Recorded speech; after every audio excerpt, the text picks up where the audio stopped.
ये वाली या ये वाली? हाँ, चलो इस वीडियो का कंपैरिजन डेफिनेटली बनाएंगे, लेकिन instead of talking about what's not good in this bikes, let's talk about what is good in this bikes, starting with speed 400। इसको हटाते हैं यहाँ से।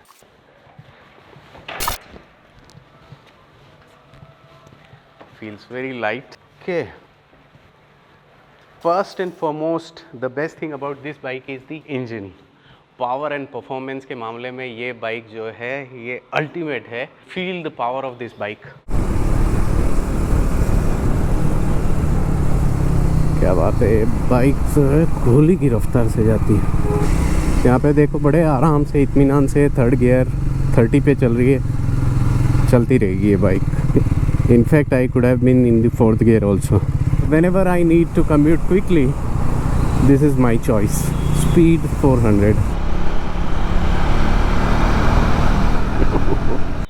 No matter in which gear you are, it will still pull. In fact, मैं 6th gear में रहता हूँ and the bike is running at 30-40 effortlessly. और वहाँ से आप accelerate करेंगे, it will pull all the way 140-150. That's the kind of flexibility and power and performance this bike has to offer. So in terms of power and performance, this is the bike for you. Next point is the highway cruising. Highway cruising में ये effortless है। High speed पे effortlessly आप cruise कर सकते हैं इस bike के साथ में। For example you are in 6th gear और आप चल रहे हैं 100-110, अचानक से आपको ब्रेक अप्लाई करना पड़ता है because of the vehicle ahead और because of anything, and you come down to 30-40 की स्पीड पे आ जाते हैं। You can still be in the 6th gear. जहाँ पे भी आपको स्पेस मिले, just roll the throttle and you can again go back to 110 and 120। Look at the flexibility. I am in the 6th gear and it's still it can pull very easily, effortlessly. That's the kind of flexibility this engine offers, and that's what makes it effortless for the highway cruise at the high speed. Next है इसकी headlight. Although मैंने अपने previous videos में बताया कि इसकी headlight stand alone जो है वो काफ़ी वीक है। When we compare it to the CB350, इसकी headlight is much better than the CB350। तकरीबन 100 फीट पे ये एक सामने की तरफ में पेड़ है, ये देखो इस तरह की लाइट है बाइक। सो मेरे हिसाब से तो ऑक्स लाइट के बिना इसको चलाना थोड़ा सा डिफ़िकल्ट है। That's what I feel. हो सकता है कि दूसरों को एडिक्वेट लगे, मार्जिनली है, बहुत ज़्यादा सिग्निफिकेंट नहीं है, बट थोड़ा सा इसकी हेडलाइट डेफिनेटली बेहतर फील होती है। So in terms of headlight performance this bike is better.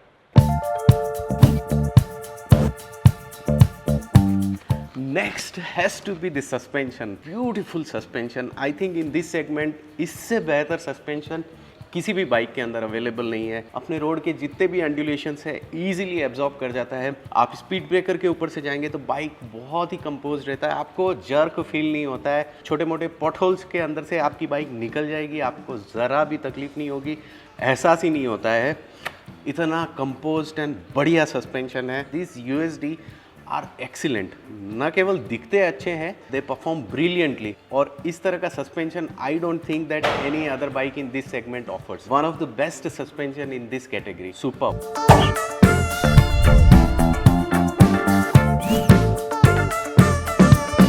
इसका सस्पेंशन बहुत ही एब्जॉर्बेंट है, बहुत ही ब्यूटीफुली काम करता है। और छोटे मोटे जो खड्डे वड्डे होते हैं, अंडुलेशंस रहते हैं ना रोड के, उसको तो ये आयरन आउट कर देता है। CB350 का जो सस्पेंशन है थोड़ा सा हार्ड फील होता है, किकबैक बहुत ज़्यादा है उसकी। इसमें किकबैक नहीं है, एब्जॉर्बेंट है suspension. Alright, so next is the handling of this bike. यार व्हाट एंड हैंडलिंग। इसको आप लेन चेंज करना, क्विक ओवरटेकिंग, फास्ट, कभी स्लो, छोटे मोटे गैप जो रहते हैं उनमें से निकल जाना, it's so easy, effortless with this bike. और so in terms of handling this bike is excellent. Changing the lane, quick overtaking is just so easy, effortless on this bike. इसका साइज बड़ा छोटा नज़र आता है, but I think this is pocket rocket. Next जो बात कर रहा हूँ वो है इसका safety feature. No other bike manufacturer in this category offer this safety feature, and that is the engine immobilization. Engine immobilization में क्या रहता है, ये जो की रहती है इसके अंदर एक छोटी सी चिप है, और यहाँ पे जब भी आप इसको डालते हैं, यहाँ पे एक ट्रांसपोंडर रहता है, जैसे ही आप इसको टर्न करते हैं थोड़ी सी एनर्जी मिलती है और यहाँ से जो कोड है, इस की के अंदर एक कोड होता है या फिर पासवर्ड समझ लो, वो पासवर्ड जो है या कोड जो है ECU को जाता है और जब भी मैच हो जाता है तभी ECU बाइक को अनलॉक करता है। This is the engine immobilization. Excellent in terms of safety, I think this bike offers a better safety. Last and final is the service cost. अभी तक मैंने 2 सर्विस एक्सपीरियंस किया है इसका, one is the 1 month and the second one is the yearly service.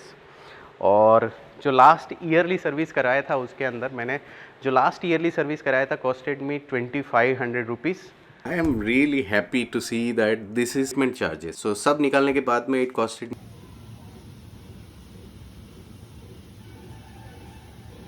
Honda का service देखेंगे which is 6 monthly compare to this one which is 16,000 और 1 year. मुझे ट्रायम्फ का सर्विस बहुत ही सस्ता लगा। ट्रायम्फ की जो सर्विस कॉस्ट है it is 50% to CB350। Alright, trust me, managing this bike's weight is easier than the Speed 400. Don't know what engineering Honda does. Center of gravity इतना नीचे की तरफ में रहता है that it makes it so easy and effortless for the rider. But ये good points में से एक है, लेकिन उसकी बात नहीं करेंगे. Let's talk about the first thing. वो है इसका ultra light clutch. 1 finger operation है, बहुत ही light है और makes your life very very easy, especially for city. Excellent clutch. और ये जो क्लच है ना makes it so easy. Clutch in, इसके लिए मिनिमम एफर्ट लगता है और इसका कोई रेजिस्टेंस भी नहीं है that it wants to go back, और इसकी वजह से आपकी फिंगर्स एंड रिस्ट के ऊपर बहुत ही मिनिमम टू नो स्ट्रेन आता है। एक्सेलरेटर तो ऐसा लगता है जैसे each and every drop of petrol you can control with this accelerator. This is so precise and so, I would say, accurate that आपको ऐसा लगता है हल्का सा throttle करूँगा and then you can manage each drop of petrol that goes into the engine. This is how precise and accurate this feels. So इतना linear and progressive acceleration है कि हमेशा आपको पता रहेगा कि थ्रोटल जैसे ही आप देंगे आपको पता रहेगा कि कितनी स्पीड बढ़ने वाली है।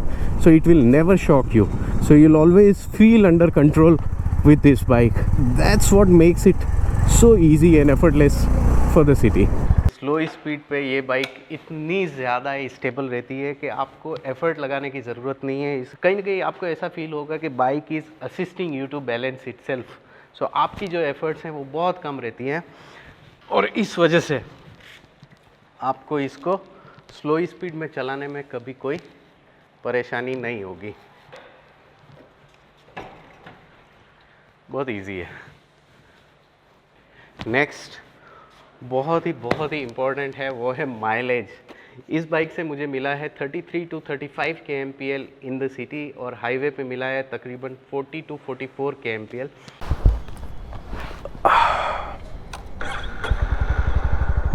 Let's go and fill this tank fully to check how much mileage we get in the city. पूरा डाल दो, ऑटो कट पे रोक देना। एक्चुअली इसका फ्यूल टैंक इज़ 15.2, so मैं एक्सपेक्ट करता हूँ समवेयर क्लोज टू 12 लीटर्स आना चाहिए इसमें। अयो 10 लीटर्स से ऊपर तो आ चुका है अभी तक। ठीक है, 10 किलोमीटर्स, ठीक है। 39.46.5 116.2। तो मान के चल सकते हैं कि 5 लीटर पेट्रोल के अंदर 165 किलोमीटर्स चली अपनी बाइक। 33 kmpl का माइलेज आया विद इन सिटी। डिपेंड करता है आप सोलो राइड करते हैं या फिर पिलियन के साथ में, डिपेंड्स आप कैसे चलाते हैं और आपको ट्रैफिक कंडीशन, रोड कंडीशन कैसी मिलती है। हैदराबाद सिटी के अंदर मुझे अभी तक 33 to 35 kmpl मिला है, विच इज़ एक्सीलेंट। नेक्स्ट है इसका जो इंजन हीट है वो ना के बराबर है।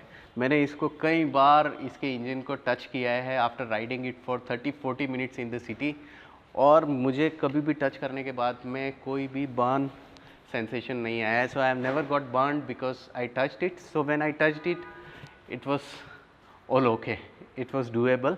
आई have been riding this bike for 30 minutes now. देखो मैं टच भी कर रहा हूँ, लुक एट दिस। आधा घंटा चलाने के बाद, मतलब वार्म है, हल्का फुल्का गर्म भी कह सकते हैं आप।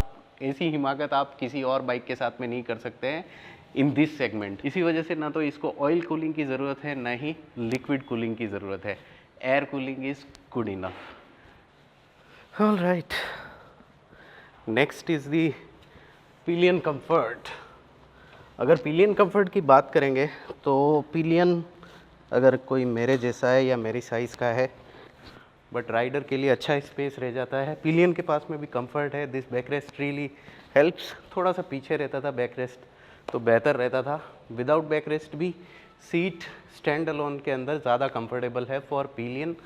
सो if you are planning to ride most of the time or you have a pillion for your ride, then probably they will be more happy on CB350 than Speed 400. Seat का space, width, length compared to Speed 400 इसमें थोड़ा ज़्यादा है, so pillion will be more happy here.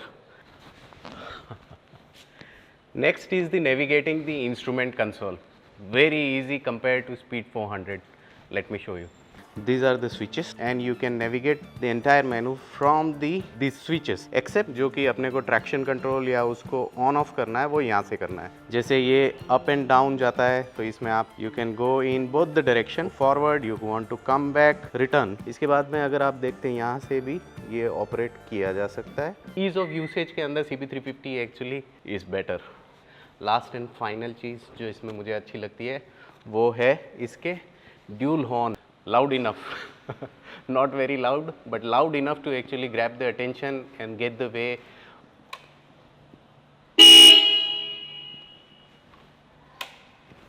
All right, so I hope that this gives you a good insight about the CB350 and Speed 400 and probably help you take better decision. Do let me know if this helps you and I will see you guys in the next vlog. Till then, stay safe, stay healthy and take care of yourself. Bye bye.